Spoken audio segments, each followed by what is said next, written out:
ایمان کے اس لیول کی، اس کی ریفریشمنٹ کی ہم بات کر رہے تھے کہ ایک تو کسی کے کام آنا، وقت آیا گزر گیا، لیکن آپ مستقل کام آ رہے ہیں، آپ کسی کے کام آئے اور پھر آپ نے اس کا فالو اپ بھی رکھا ہے، وہ فیل کیا ہوتی ہے، وہ جذبہ کیا ہوتا ہے؟ دیکھیں نظامی صاحب، سب سے پہلی بات تو یہ ہے جس طرح ذکر ہو رہا تھا کہ مسلمان کے پروگرام میں آخرت شامل ہے، جی، اور پھر ہم رسول اللہ صلی اللہ علیہ وسلم سے جو تعلیمات سیکھتے ہیں، آپ کے فرامین کو جو ہم نوٹ کرتے ہیں، صحیح البخاری میں آتا ہے کہ ایک کتے کو پانی پلانے والا،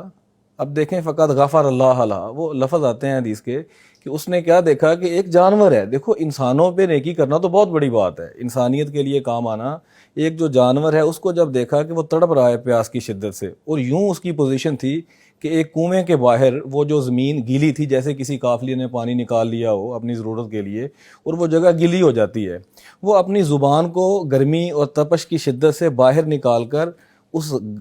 گیلی مٹی پر رگڑ رہا تھا۔ اب جب اس نے دیکھا کہ یہ پوزیشن ہے، وہ اس کتے کے لیے اس کی پیاس کو مٹانے کے لیے کنویں میں اترتا ہے، پھر پانی لاتا ہے اور اس کی پیاس کو بجھاتا ہے۔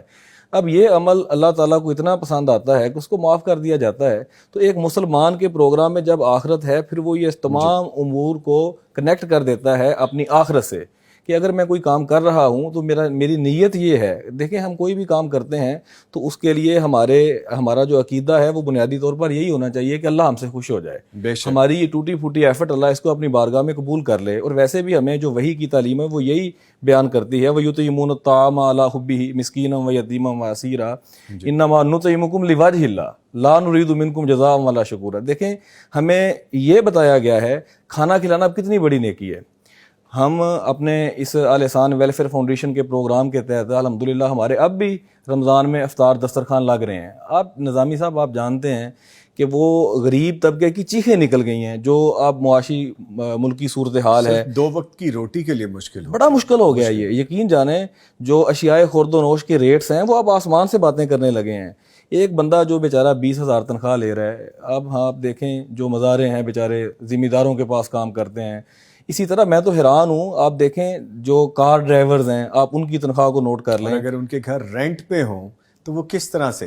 مینیج اب خوش قسمتوں کو ہی گھر دستیاب ہیں۔ اکثر لوگ جو ہیں وہ بیچارے رل رہے ہیں اور گھروں کو ترس رہے ہیں۔ تو ایک بندہ جو اپنے تھوڑی سی تنخواہ پہ جس کے سامنے ایک لمبی فہرست ہے اس کی ضروریات کی،